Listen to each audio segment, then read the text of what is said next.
So investors need to position the portfolio towards that AI ecosystem. And also, there's a dynamic allocation between infrastructure and application. That allocation is also very important for investors to really position their portfolio to really dynamically capture the best growth from the AI at each stage.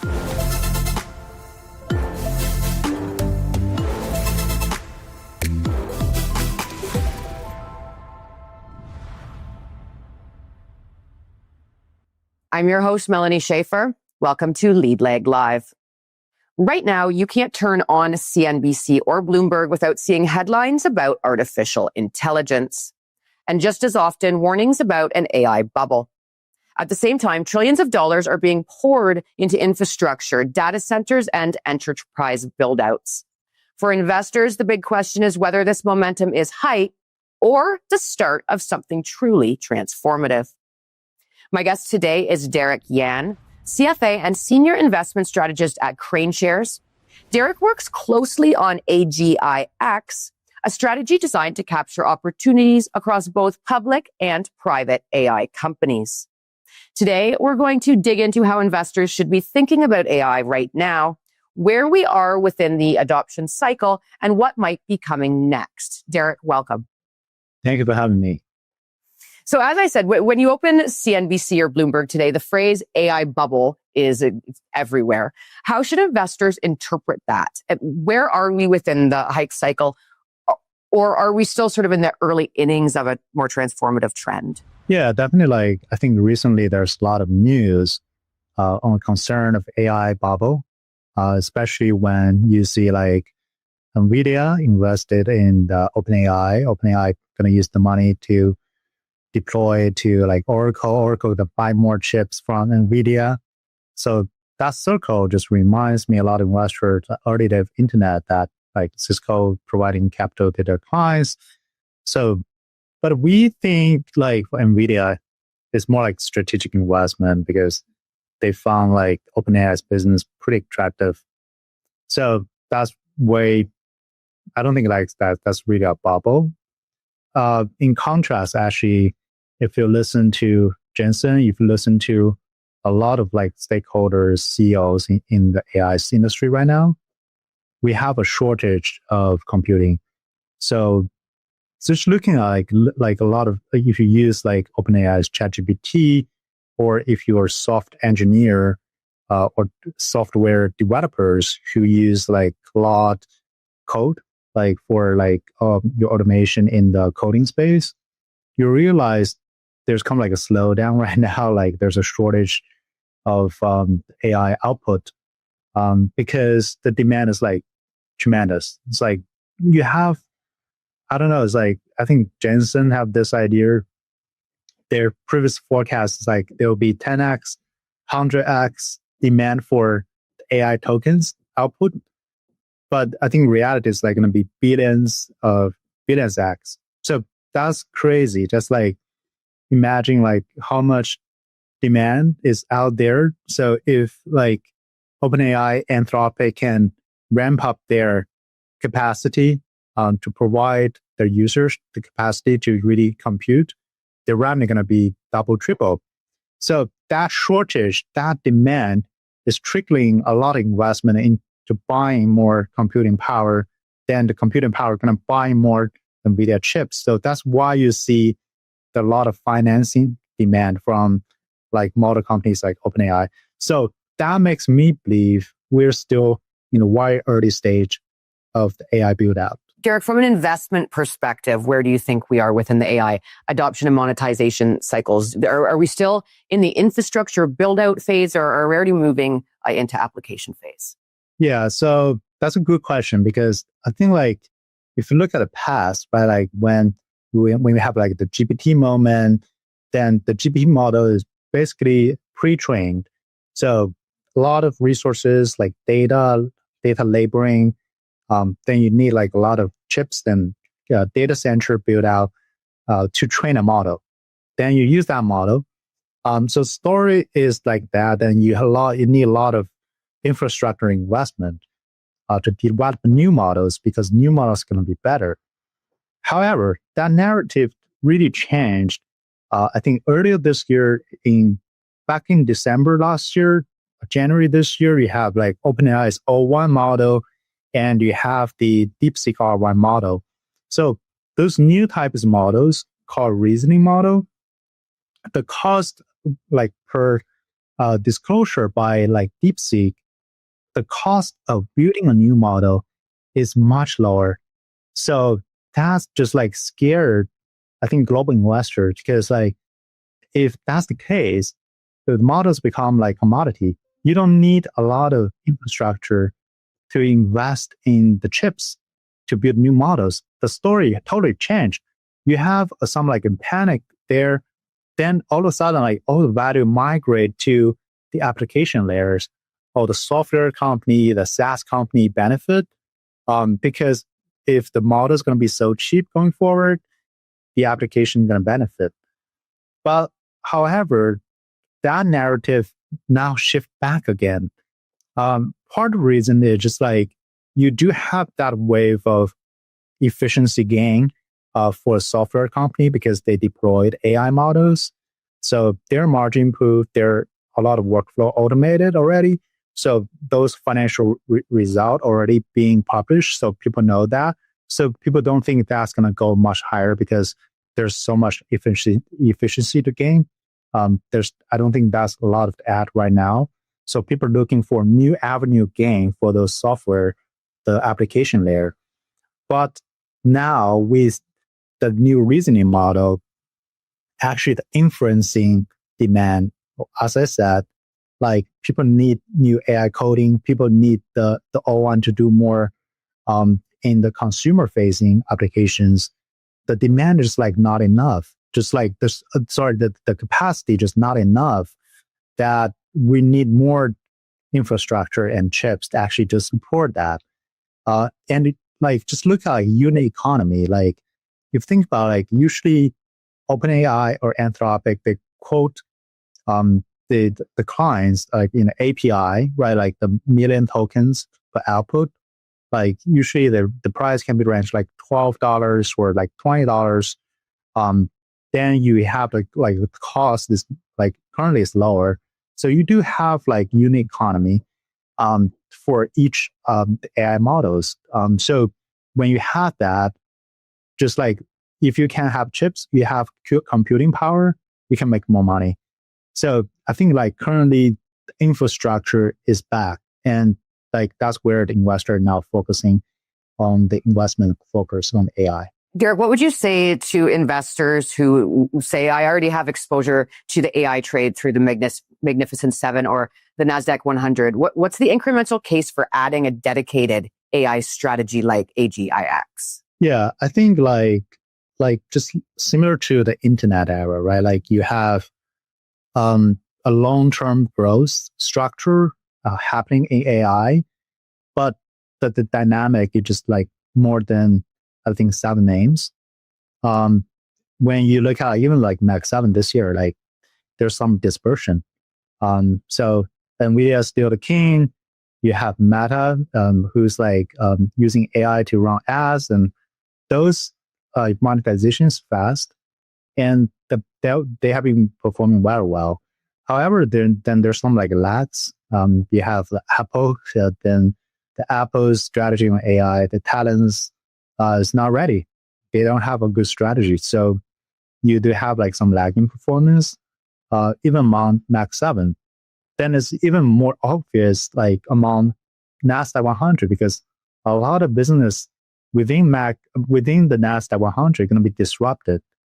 Their business model is probably going to lose the AI race, and their whole business can be just replaced by many AI native startups or other incumbents in the technology space. So if you think about that, like you do need to be very selective right now in the AI play going forward, because it's not a Mag 7, it's not NASDAQ. It's going to be the AI winners. Like who's going to be AI winners going to deliver those long-term structural growth? So investors need to position the portfolio to really towards that AI ecosystem, and also I think like, as I said, there's a dynamic allocation between infrastructure and application. So that allocation is also very important for investor to really position their portfolio to really dynamically capture the best growth from AI at each stage. Derek, just to get a little more deep into that, what are some of the biggest challenges in trying to get exposure to AI, and how does A-GIX help solve some of those issues? Yeah, I think like there's three challenges. If you think about that, like one is just like allocation. I said, how to really, even though like everybody knows, oh, AI is the play in the long term, you need to allocate to AI, but how can you do it? Then you have the AI hardware, you have AI infrastructure, you have AI applications. So how do you really allocating the capital across each layer? That's very strategic, or sometimes can be tactical, dynamic. So you need a framework to really deploy the capital according to the current demand, right? So because you think about like that's the upstream to downstream, then everybody's fighting for margin. So where's the bottleneck? So you really need to emphasize you need to really tilt your portfolio to that bottleneck. The second challenge is going forward. I think every company is going to declare they're going to be AI companies because everyone's going to use AI. So a lot of business going to claim, oh, we're AI native. We're going to use AI. But in the end, they're just more than a hype, where their business model more likely to be disrupted by either the model companies. OpenAI is going to destroy a lot of business, actually. Then many SaaS players are actually going to lead in many verticals. So we think you need to think like AI native researchers, and you need insights from AI native researchers to talk to the AI researchers within each firm to gain that insight of each one's business model. That's the second challenge. The third one is that most people's portfolios is only the public, right? So that'll give you a lot of like exposure to hyperscaler applications like chips. But one critical part of the ecosystem is missing, which is the foundational model companies, because most foundational model companies are private. However, that's where I think at this stage and going forward, most of the value is going to be created. So many investors missing that value creation within their portfolio. So we, as at KraneShares, we identified those three challenges about like 2 years ago. That's why we started this project to work with a bunch of AI native researchers to create a portfolio to solve those three issues, I would think. So we work with AI researchers. So those AI researchers, they provide a score for each company within the universe that help us navigate the dynamic of each company's business model, how the business model is ready for the AI disruption. And also the AI score gonna be dynamic each quarter. So the weight towards each category, hardware, infrastructure, application, going to be dynamically reflected to position the best as the current stage of AI. And also because those AI native researchers, they are also venture investors. They have a close relationship with a lot of AI model companies. So we've been able actually to get access to a lot of private AI investment.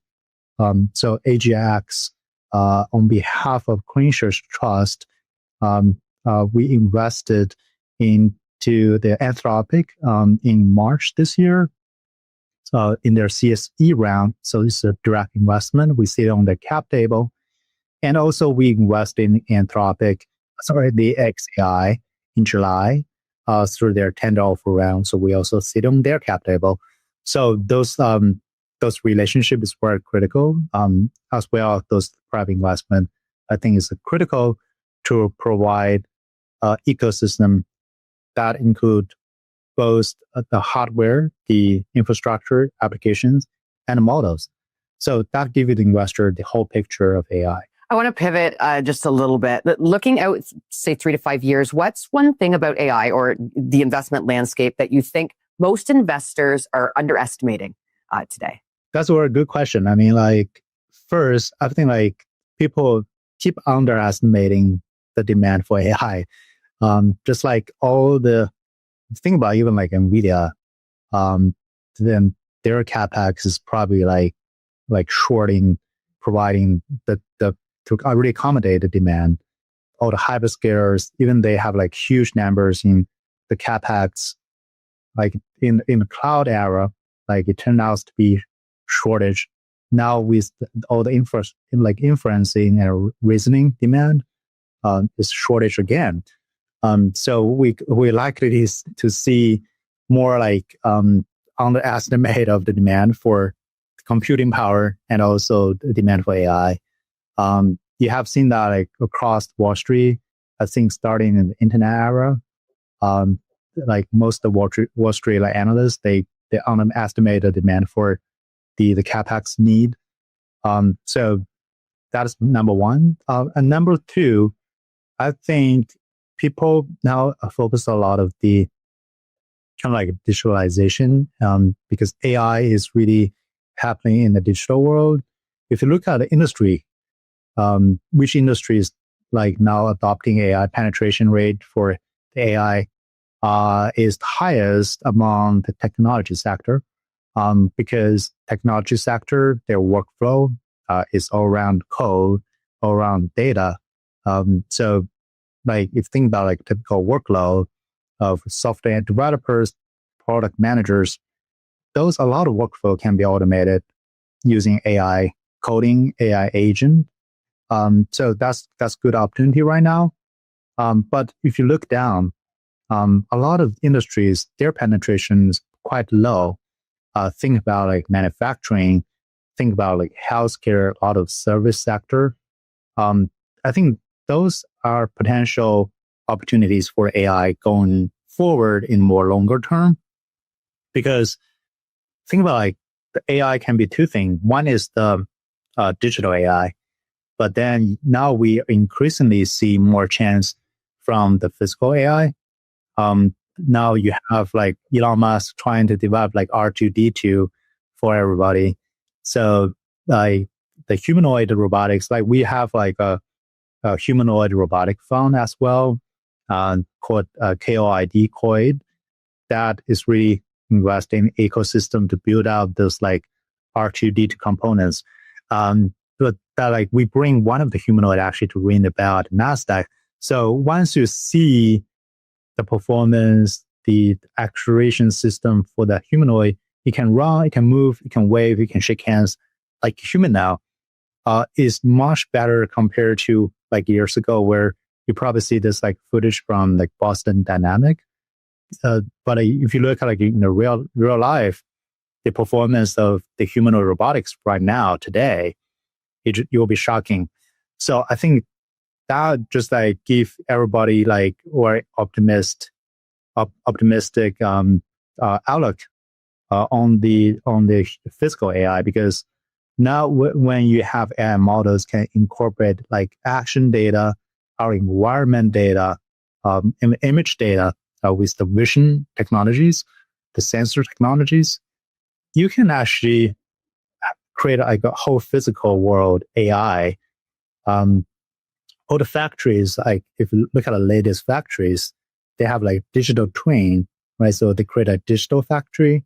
So like we can do that like for everything going forward. Like even our human body can have like digital twin. So all the healthcare robot can work, right? So that's something I think like is really underestimated or missed position in everybody's portfolio. So I would think like as at KraneShares, that's why we launched KOID Coin as the play to really tap into that early opportunity. It was epic to see the footage of that humanoid at the New York Stock Exchange. Derek, before we wrap up, for anyone who wants to learn more about A-GIX or to connect with you or the team, where's the best place for them to go? Yeah, they can. At KraneShares website, we actually publish a lot of research on AI, and we have a white paper on the A-GIX with FAQ. So people can go to KraneShares.com/A-GIX. For anyone want to know COID, they can go to KraneShares.com/COID. Yeah, just like that's the go-to place. Fantastic. Well, Derek, thank you so much for joining me again. And thanks to everyone for watching. Be sure to like, share, and subscribe for more episodes of Lead Lag Live. See you next time.